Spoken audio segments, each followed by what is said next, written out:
Salam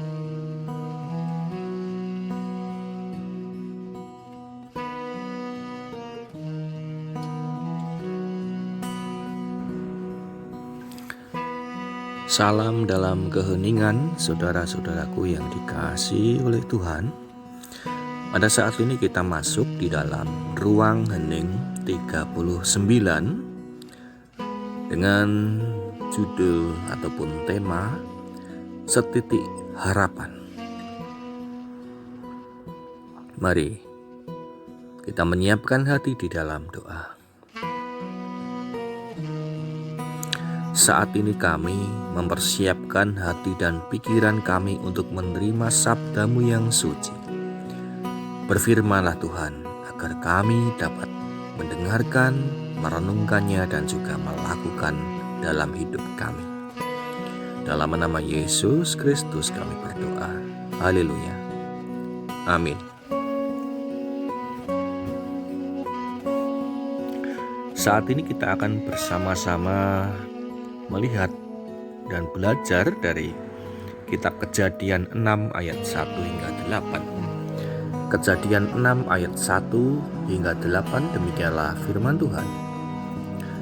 Ketika manusia itu mulai bertambah banyak jumlahnya di muka bumi, dan bagi mereka lahir anak-anak perempuan, maka anak-anak Allah melihat bahwa anak-anak perempuan manusia itu cantik-cantik.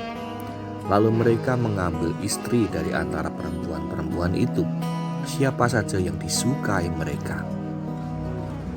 Berfirmanlah Tuhan, Rohku tidak akan selama-lamanya tinggal di dalam manusia, karena manusia itu adalah daging, tetapi umurnya akan 120 tahun saja. Pada waktu itu orang-orang raksasa ada di bumi, dan juga pada waktu sesudahnya ketika anak-anak Allah menghampiri anak-anak perempuan manusia, dan perempuan-perempuan itu melahirkan anak bagi mereka. Inilah orang-orang gagah perkasa di zaman purbakala, orang-orang yang kenamaan. Ketika dilihat Tuhan bahwa kejahatan manusia besar di bumi, dan bahwa segala kecenderungan hatinya selalu membuahkan kejahatan semata-mata, maka menyesallah Tuhan bahwa Ia telah menjadikan manusia di bumi, dan hal itu memilukan hatinya. Berfirmanlah Tuhan, Aku akan menghapuskan manusia yang telah Kuciptakan itu dari muka bumi, baik manusia maupun hewan dan binatang-binatang melata dan burung-burung di udara. Sebab aku menyesal bahwa aku telah menjadikan mereka. Tetapi Nuh mendapat kasih karunia di mata Tuhan. Demikianlah firman Tuhan. Yang berbahagia ialah kita yang menerima sabda Allah dan juga melakukannya. Salam sehat dan bahagia, saudara-saudaraku yang dikasihi Tuhan. Tidak semua isi Alkitab itu mudah kita cerna dan kita fahami. Ada bagian-bagian Alkitab yang sulit untuk kita mengerti. Misalnya saja di dalam perikop ini, kita menjumpai ada banyak hal yang tidak kita mengerti. Ada banyak hal yang asing bagi kita. Meskipun kita baca berulang-ulang, kita tetap tidak mengerti apa maksudnya. Ada anak-anak Allah yang mengambil anak-anak perempuan dari manusia yang cantik-cantik sebagai istrinya. Lalu muncul raksasa-raksasa di antara manusia di bumi. Kita akan susah memahami, karena kisah ini adalah bagian Alkitab yang mengadaptasi kisah mitologi Timur Tengah. Jadi anak-anak Allah, perempuan-perempuan cantik, raksasa-raksasa yang ada dalam kisah ini sebenarnya adalah mitologi di daerah Mesopotamia sana, dan kemudian diadaptasi ke dalam Alkitab. Kita tidak perlu mempelajarinya dengan detail. Kita tidak perlu memahaminya. Apa sih maknanya yang ada dari kisah ini? Karena cerita itu hanya pengantar saja. Sama seperti silsilah di dalam Alkitab yang kita jumpai, kita tidak perlu menghafalkan dan mempelajari nama-nama yang ada dalam silsilah itu. Karena itu hanyalah pengantar ke dalam kisah selanjutnya. Sama seperti apa yang ada di dalam perikop ini. Ini adalah pengantar ke dalam kisah Nabi Nuh. Nah, inti perikop dari apa yang kita baca dalam Kejadian ini adalah bagaimana kita menjumpai ayat 5 hingga 8 di mana bumi telah rusak oleh kejahatan manusia.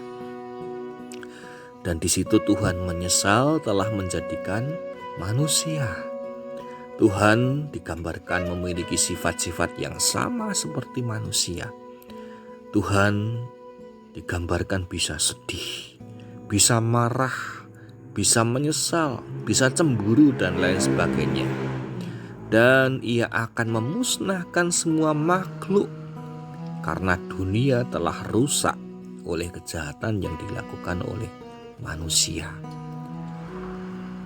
Sedemikian sedihnya, sedemikian kecewanya Tuhan, sehingga Tuhan berniat untuk memusnahkan dunia dan seisinya. Akan tetapi di ayat ke-8 kita menjumpai ada setitik harapan yang muncul. Nuh mendapatkan kasih karunia di mata Tuhan. Sedahsyat apapun kemarahan Tuhan, sehebat apapun kekecewaan Allah, di sini ada setitik harapan bahwa Ia tetap mengasihi dunia. Saudaraku yang dikasihi oleh Tuhan, Tuhan telah melihat ada setitik kebaikan dalam diri Nuh. Dan meskipun itu hanya setitik kecil, akan tetapi dari sanalah muncul karya penyelamatan dan pemulihan yang luar biasa. Saudaraku, kita bisa belajar dari bagaimana Tuhan ini memandang dunia. Meskipun kecewa, meskipun sedih, meskipun marah, tapi titik harapan itulah akan memulihkan kehidupan dunia. Pernahkah kita merasa kecewa? Pernahkah kita merasa marah? Mari kita belajar dari apa yang dilihat oleh Tuhan. Mari kita melihat setitik harapan di balik rasa marah, di balik rasa kecewa kita. Meskipun itu hanya setitik kecil, akan tetapi harapan itulah yang akan memulihkan kehidupan kita. Amin.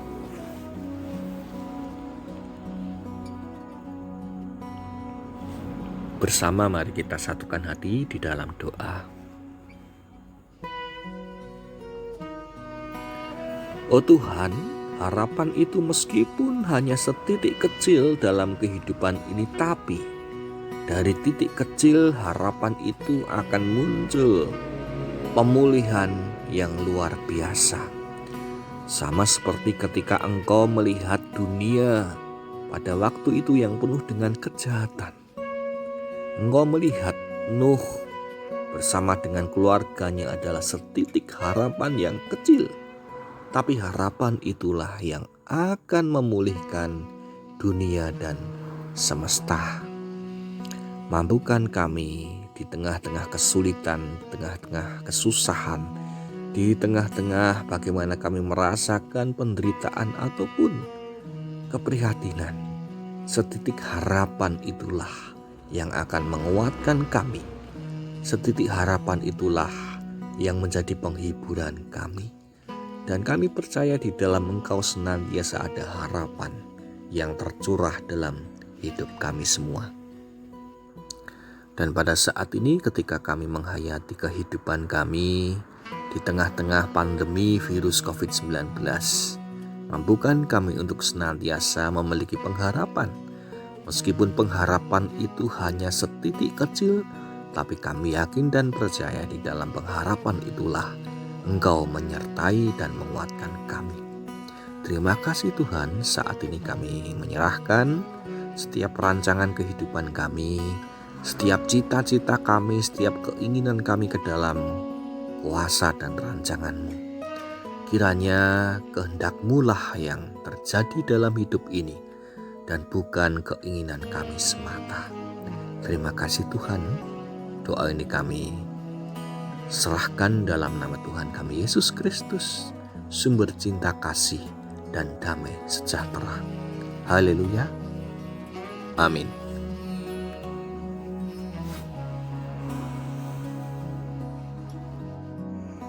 Demikianlah kita telah bersama-sama merenung di ruang hening.